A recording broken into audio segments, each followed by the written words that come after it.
É o ano de 49 a.C. A guerra civil se desloca por todo o Império Romano. O poder de Roma dominava todo o mundo mediterrâneo. A violência se espalha até o vizinho Egito, onde uma adolescente ocupa o trono de um reino antigo e místico. Ela vai se tornar uma das figuras políticas mais importantes da história antiga. E poder militar não é o único segredo de seu sucesso. A tentação sexual sozinha também não consegue explicar. Então, como esta rainha icônica desafia a morte em uma era brutal, dominada por homens? Nós investigamos o domínio secreto do último faraó do Egito ao abrirmos os arquivos confidenciais sobre Cleópatra.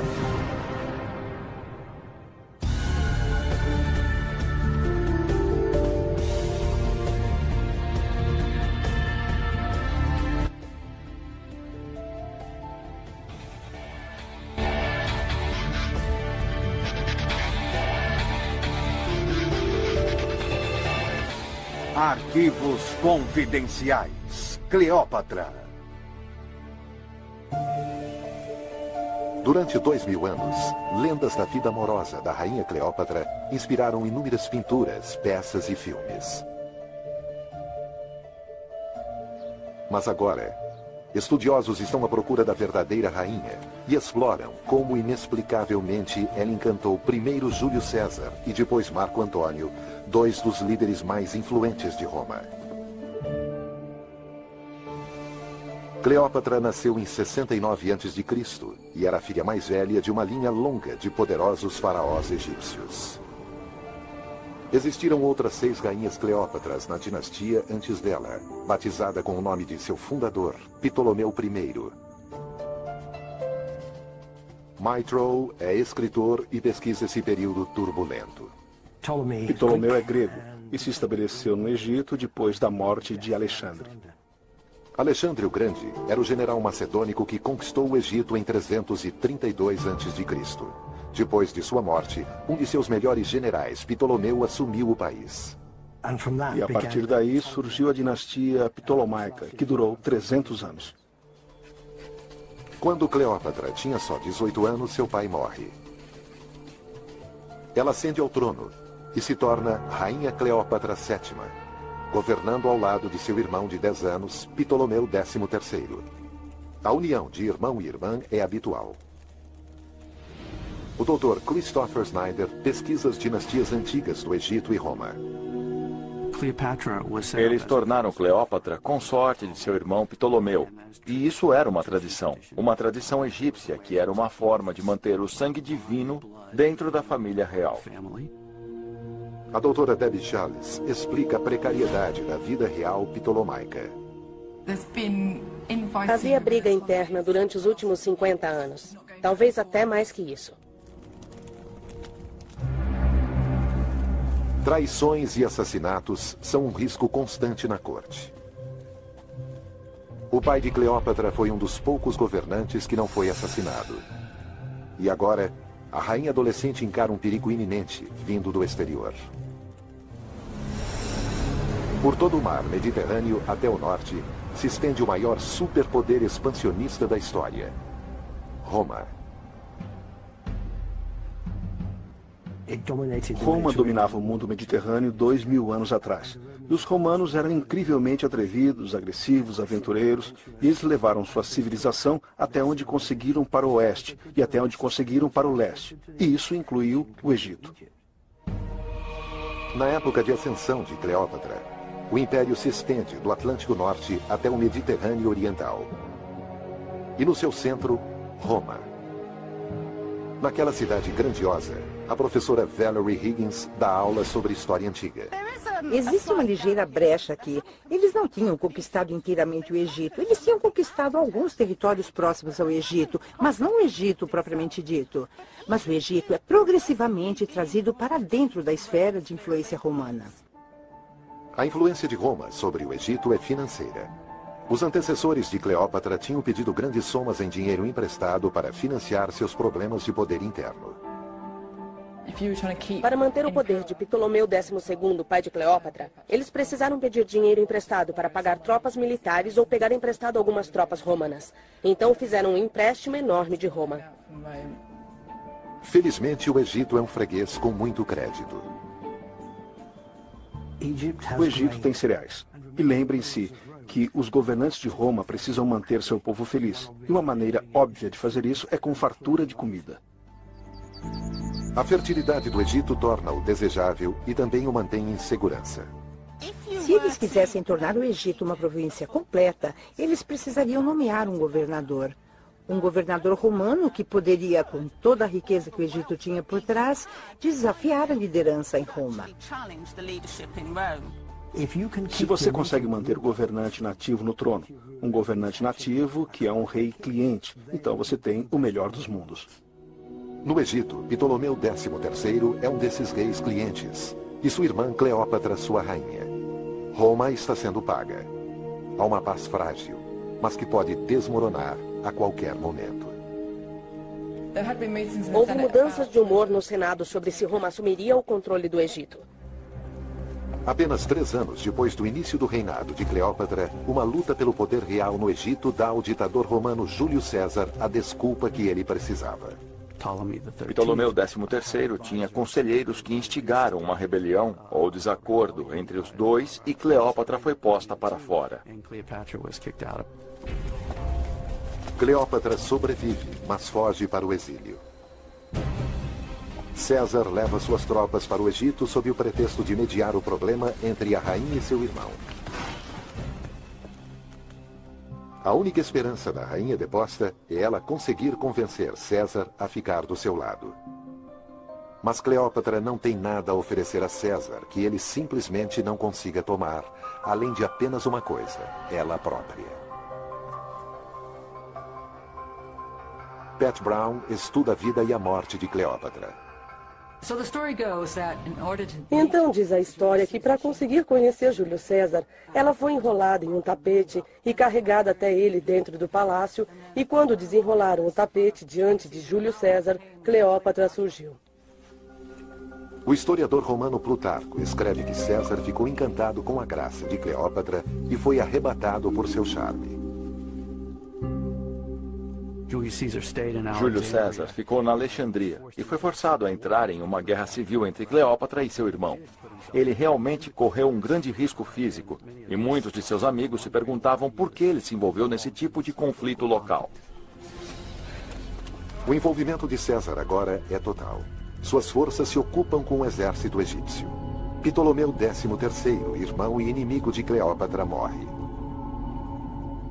Mas ao invés de tomar conta do Egito, César devolve o poder a Cleópatra e a instala como rainha ao lado de seu outro irmão, Ptolomeu XIV. Cleópatra mantém seu país e está de volta ao trono. Como ela conseguiu encantar uma nação inteira e um ditador superpoderoso intriga historiadores.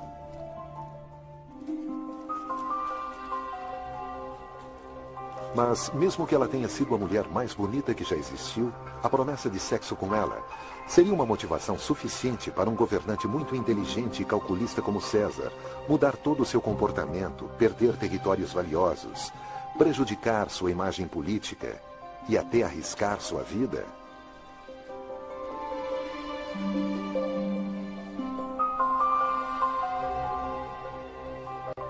Agora, explicar isso é muito difícil e fascinante.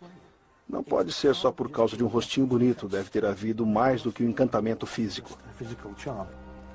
Agora, estudiosos estão concentrados em algo além de sua aparência física e investigam os outros atrativos de Cleópatra. Acho que algo que muitas vezes é esquecido é o quanto Cleópatra era intelectualizada. Cleópatra falava, além de grego e egípcio, idiomas como o aramaico e o siríaco. Ela era uma jovem muito educada, e isso a ajudou muito como rainha do Egito. Ela era cientista e filósofa, conseguia debater com as melhores mentes gregas e, sem dúvida, era a mulher mais rica do mundo mediterrâneo, e gente como César gostava disso. Até então, os atributos de Cleópatra tinham salvo sua independência soberana obtida com a sedução de Júlio César, agora um ditador e, portanto, o homem mais poderoso do mundo romano.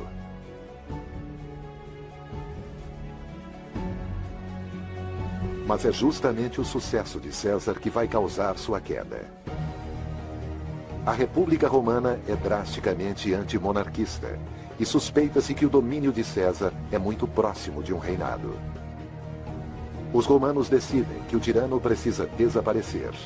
E no dia 15 de março de 44 a.C., César é assassinado.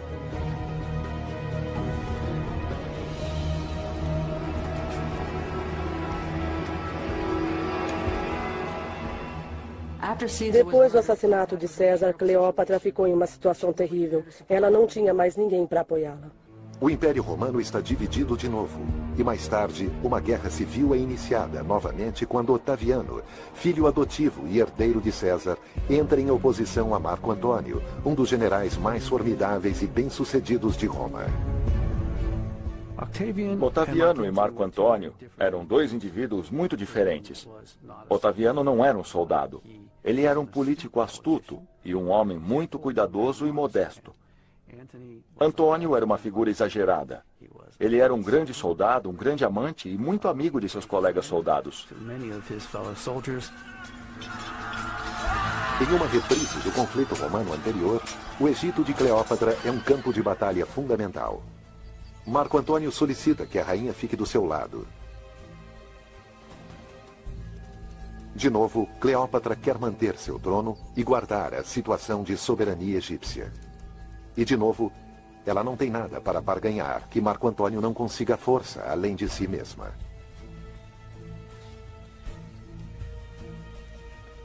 Pela segunda vez, Cleópatra precisa seduzir um dos homens mais poderosos do mundo. Ela definitivamente se oferece a Marco Antônio para fasciná-lo o máximo possível, pois ela tem muito a perder se não fizer isso. Aqueles banquetes suntuosos que Cleópatra oferecia em sua barca, onde ela tira um de seus brincos, uma das maiores pérolas já vistas, e a dissolve num copo de vinho. Uma demonstração literal de consumo notável.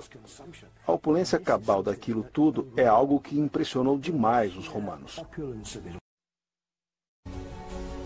Cleópatra adicionou extravagância, excessos e gula à sua lista de seduções para atrair Marco Antônio.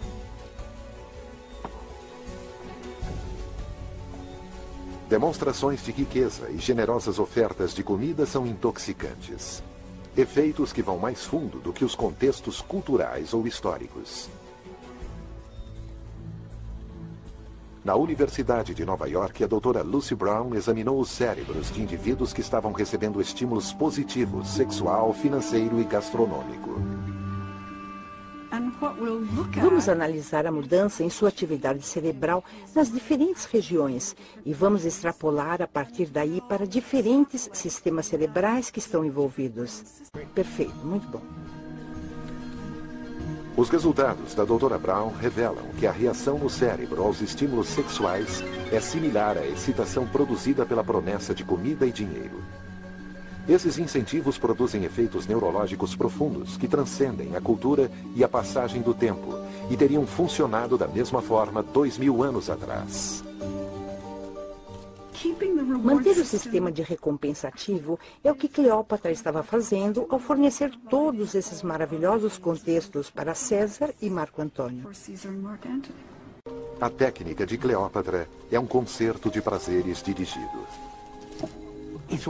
Tudo é cuidadosamente planejado. Ela usa seu dinheiro, sua sensualidade, e tudo é orquestrado. O cabelo, o vestido, o perfume que ela usa, tudo é muito astucioso. Contudo, historiadores identificaram um aspecto estranho na sedução de César e Marco Antônio realizada por Cleópatra. Talvez o elemento principal de sua lenda era ser uma sedutora mágica oriental. É possível que os romanos, assim como os egípcios, acreditem que um faraó seja um deus em forma humana? Se Marco Antônio acha que a governante egípcia é divina, Então talvez ele também esteja convencido de que tem relações íntimas com uma deusa viva. Eles acreditavam em deuses e deusas. Eram reais. Os romanos normalmente realizavam rituais para ficar bem com eles. E aqui temos uma sociedade egípcia com deuses tremendamente poderosos, que pareciam existir desde sempre. Na época do reinado de Cleópatra, o Egito já era uma civilização antiga. Incrivelmente, o século XXI está mais próximo da era romana do que os romanos estavam em relação à construção das pirâmides. Ainda é um enigma para os romanos como aquelas criações de bilhões de toneladas foram erguidas. Em uma era de profundas convicções religiosas, os romanos deviam ter um respeito enorme pelo passado místico dos egípcios e pelos deuses bizarros que protegiam Cleópatra. Nós pensamos em termos de cabeças de falcão e crocodilos humanizados, e eles são assustadores. Há aquela espécie de malevolência sobrenatural que a gente relaciona ao Egito. Para os romanos, o Egito é misterioso, exótico e assustador. Acho que era assustador. Acho que temos de imaginar que o povo do mundo antigo era o que hoje poderíamos chamar de supersticioso. Plutarco nos conta como Cleópatra joga com as crenças espirituais de Marco Antônio pela forma que ela se apresentou para ele. Ela surge diante dele como uma espécie de deusa fatal, tanto do Egito como da Grécia. Ísis, que é a deusa da fertilidade e a maior deusa na mitologia egípcia, fundida com Afrodite, a deusa do amor. Mas alguns estudiosos discutem que isto é mais do que a interpretação de um papel, e que Marco Antônio pode ter visto Cleópatra como sendo, ao menos em parte, sobrenatural.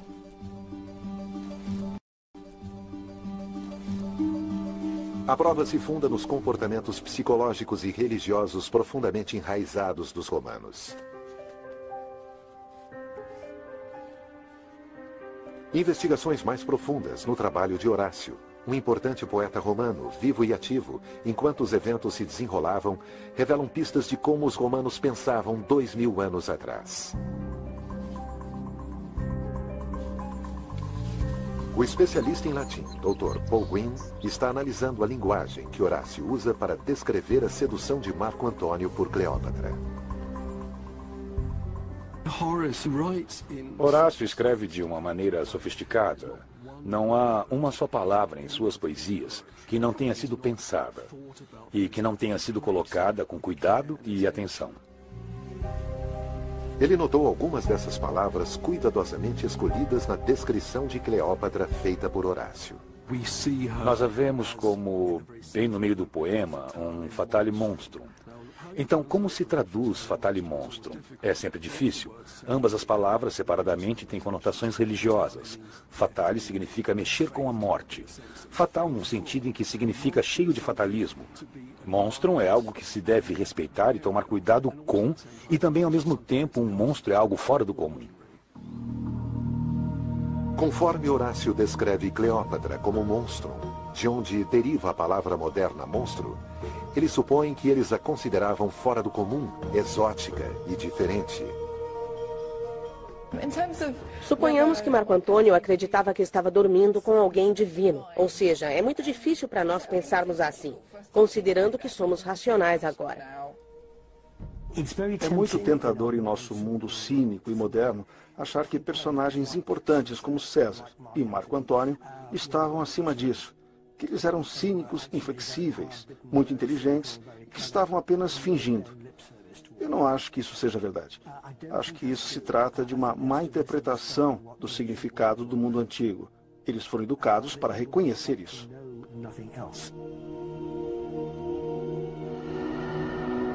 A pesquisa indica que César e Marco Antônio podem ter acreditado que Cleópatra realmente era uma deusa. Isso é um reforço irresistível para seu plano principal. Acho que estamos diante de uma combinação de fatos aqui. Temos seu senso de presença física, sua beleza que pode ter sido acentuada com maquiagem, roupas, penteados, e temos a capacidade que ela tinha de falar vários idiomas e receber convidados. Temos a sensualidade dela, temos seu poder. Ela era o faraó do Alto e Baixo Egito. Juntamos tudo isso E temos algo que, adicionado ao fator charme, esta mulher é uma deusa. Acho que para pessoas como César e Marco Antônio, isso deve ter sido extremamente poderoso. Depois de seduzir Marco Antônio completamente, o casal forma uma parceria. Marco Antônio ganha a riqueza do Egito. Cleópatra mantém sua vida, seu trono, e o Egito continua sendo uma nação independente.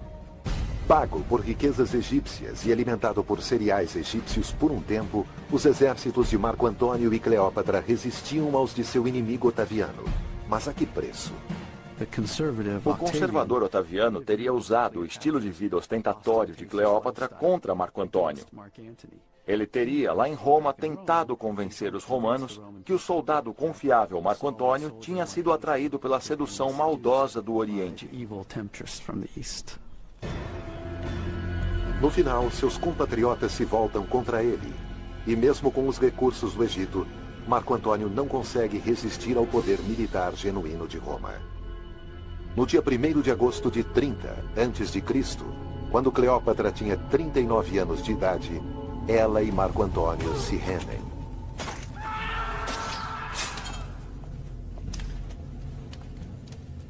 Em vez de serem capturados por Otaviano e arrastados acorrentados até Roma, Marco Antônio e Cleópatra se suicidam.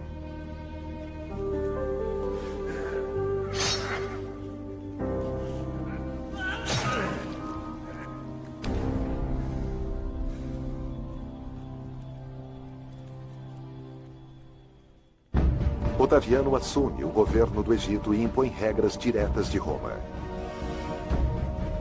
O país finalmente se torna mais uma província romana. O país só será governado por um egípcio nativo novamente 2000 anos depois.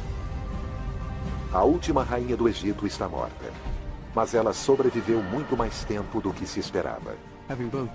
Ter tido Júlio César e Marco Antônio como seus amantes permitiu que Cleópatra mantivesse o poder e estendesse seu poder por mais anos que qualquer outra mulher egípcia talvez tenha conseguido. Apesar de tudo, mesmo na morte, o controle de Cleópatra sobre a imaginação dos romanos está mais forte do que nunca. É comum, no mundo clássico, a destruição das imagens dos inimigos conquistados. O biógrafo grego Plutarco escreve que, embora Otaviano ordene a destruição das estátuas de Marco Antônio, as de Cleópatra são mantidas.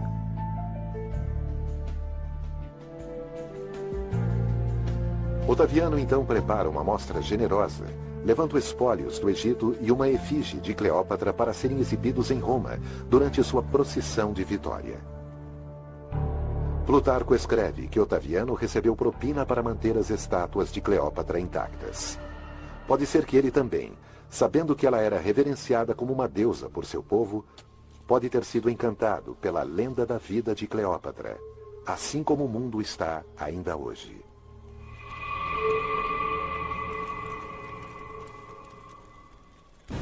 Versão Marshmallow São Paulo.